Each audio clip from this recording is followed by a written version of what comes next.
அதனால இயற்கை விவசாயத்துக்கு முன்னுரிமை கொடுத்து நல்ல திட்டங்களை நாம் தீட்ட வேண்டும். ஆனா இங்க அணை இல்ல, தடுப்பணை கிடையாது, எதுவுமே செய்யல. விவசாயத்துக்கு முக்கியத்துவமே கொடுக்காத ஒரு ஆட்சி. இப்ப பாத்தீங்கன்னா பள்ளிகொண்டா டோல்கேட் எல்லாரும் போவீங்க தானேம்மா? அதை தாண்டி தானே இங்க ஊருக்கு வரணும். எந்த வெளியூர் போனாலும் அதை தாண்டி தான் இங்க வரணும். அந்த பள்ளிகொண்டா டோல்கேட்ல டிராக்டர் போகுது. டிராக்டர்ல என்ன சாமான் போகுது? நம்மளுடைய வேளாண் விளைபொருட்கள் நம்ம பயிர் விளைவிக்கிறோம் இல்லையா, அரிசியோ பழமோ கொய்யாவோ கத்திரிக்காயோ இல்ல காய்கறியோ எதுனாலும் அதுல போகுது. அப்ப அந்த டிராக்டருக்கு என்ன கேட்டாங்க இங்க வரும்பொழுது, அந்த டிராக்டரை இலவசமா அந்த டோல்கேட்ல அனுமதி கொடுக்கணும். அது நடக்குதா? இப்ப கிடைக்குதா? எல்லா விளை பொருட்களை ஏற்றி கொண்டு வந்தாலும் அந்த டிராக்டர் காசு கொடுத்து தான் போனோம். ஆனா கட்சி கொடி கட்டிட்டு வந்தா எல்லா வண்டியும் உள்ள விட்டுறாங்களா இல்லையா? ஃப்ரீயா வருதா? எந்த கட்சி கொடியா இருந்தாலும் அதுல காசு கிடையாது. அது டோல்கேட்ல போயிடலாம். அதே சமயம் எப்பேற்பட்ட அரசு அதிகாரிகள் வந்தாலும் டோல்கேட்ல காசு கொடுக்க வேணாம், போயிடலாம். ஆனா இது ஒரு நல்ல சட்டத்தை கொண்டு வர வேண்டும். என்ன சட்டம்? விளைபொருட்களை, வேளாண் விளைபொருட்களை விவசாயிங்க எவ்வளவு கஷ்டப்பட்டு விளைவிச்சு கொண்டு வராங்க.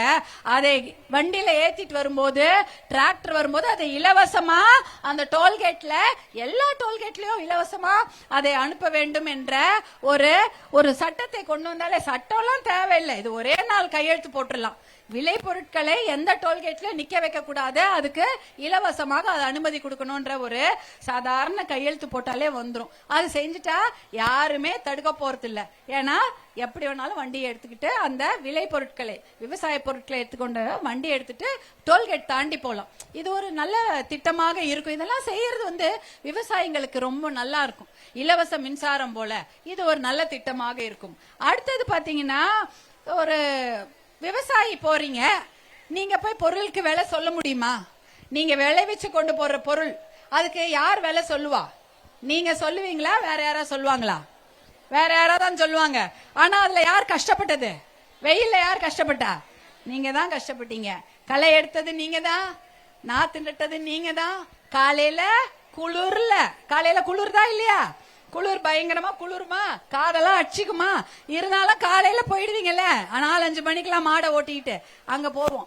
அடுத்தது அப்புறம் எவ்வளவு கடும் வெயில், எவ்வளவு வெயிலா இருந்தாலும் அங்கதான் வேலை செய்யணும். மழையா இருந்தாலும் சரி, வெயிலா இருந்தாலும் சரி, எல்லாம் கையால தானே செய்யணும். கை வேலை தானே, கையில தான் செய்யணும். இத்தனையும் கஷ்டப்பட்டுட்டு அந்த பொருளுக்கான விலையை நீங்க சொல்லவே முடியாது, வேற யாரோ சொல்லுவாங்க. ஆனா இதுக்கெல்லாம் கேரளா தெரியும் இல்லையா? கேரளால சபரிமலைக்கெல்லாம் எல்லாம் போறாங்கல்ல சாமி கும்பிட. அந்த இடம் கேரளா. அங்க பாத்தீங்கன்னா ஒரு ஆணையம்னு ஒண்ணு வச்சிருக்காங்க. அதாவது விவசாய பொருட்களுக்காகவே ஒரு குழு, ஒரு கமிட்டி மாதிரி போட்டு அதுல விவசாயிங்க தான் குழுல உறுப்பினரா இருப்பாங்க. வல்லுநர்களும் இருப்பாங்க, விவசாயிகளும் உறுப்பினரா இருந்து அவங்க விளை வைப்பாங்களாம். அது எந்த காயா இருந்தாலும் சரி, எந்த பழமா இருந்தாலும் சரி, எந்த நெல்லா இருந்தாலும் சரி, அவங்க தான் விளை வைப்பாங்க. அது 20% அதிகமாக, அதாவது வருமானம் அதிகமா வரணும். நீங்க இவ்வளவு 10 ரூபாய் செலவு பண்ணினா உனக்கு 10% 20% அதிகமா கிடைக்கணும். அப்பதான் நம்ம விவசாயம் நல்ல தொழிலா இருக்க முடியும். ஆனா என்ன ஆயிடுச்சு, விவசாயத்தை பத்தி இங்க யாருக்குமே அக்கறை கிடையாது. இதே மாதிரி கேரளால ஒரு குழு வச்சு விவசாய பொருட்களுக்கு விலை வச்சு நிர்ணயம் பண்றாங்க. அதனால விவசாயிங்க மகிழ்ச்சியா இருக்கிறாங்க கேரளால எல்லாம். இங்க இதேதான் சொன்னாங்க. திராவிட முன்னேற்ற கழக ஆட்சியில இதே போல ஒரு உழவர்க்காகவும் இந்த கொள்முதல் விலை நிர்ணயம் செய்யும் ஒரு ஆணையத்தை அமைப்போம்னு சொல்லி தேர்தல் வாக்குறுதி 36ல சொல்லியிருக்காங்க. ஆனா இது வரைக்கும் ஒரு ஆணையமும் அமைக்கல. 5 வருஷம் ஓடிடுச்சா? ஆமா, ஒன்னும் அதெல்லாம் பண்ணல. மத்த கடை தான் திறந்துட்டாங்கிறாங்க. அதாவது ஆணையத்தை அமைத்து விவசாய பொருட்களுக்கு விலை அவங்க தான், விவசாயி தானே சொல்லணும். வேற யாரா எப்படி சொல்ல முடியும்? அவங்களுக்கு என்ன தெரியும் என்ன நடந்ததுன்னு சொல்லிட்டானா? அப்படிப்பட்ட ஒரு ஆணையத்தை அமைக்கவே இல்லை. ஆணையம் அமைச்சிருந்தாலாவது இந்த பொருட்களுக்கு நல்ல விலை கிடைச்சிருக்குமா? நல்லா இருந்திருப்போமா? என்ன இப்ப என்ன ஆச்சு? விவசாயியுடைய சாமானுக்கு விலை கிடைப்பதே கிடையாது. ஏதோ ஒரு வேலை நஷ்டத்துக்கு கூட வித்துட்டு போயிடுறாங்க.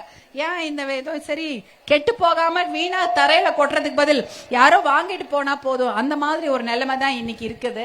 இந்த தொழிற்சாலைகளை கொண்டு வர வேண்டும். மகளிர்லாம் நல்லா படிச்சிருக்காங்க, நிறைய பேர் படிச்ச பெண்கள் இருக்காங்க, நம்ம வீட்லயும் பசங்களை படிக்க வைக்கிறோம். ஆனா அவங்களுக்கு வேலை வாய்ப்பு இங்க பெரிய தொழிற்சாலை கிடையாது.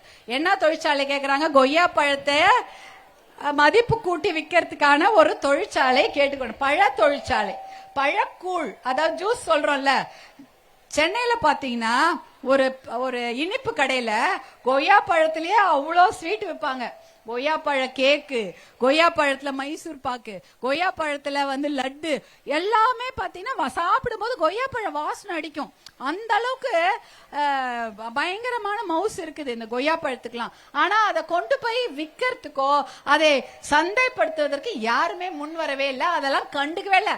அதான் பேர் அணைக்கட்டு இருக்கு, ஒரு அணை இல்லைங்கிறீங்களா, அப்புறம் யார் போய் இங்க என்னத்த பண்ண முடியும்? அந்த மாதிரி ஒரு ஒரு விவசாயத்துக்கு முன்னுரிமை கொடுக்காத ஒரு இடம் தான்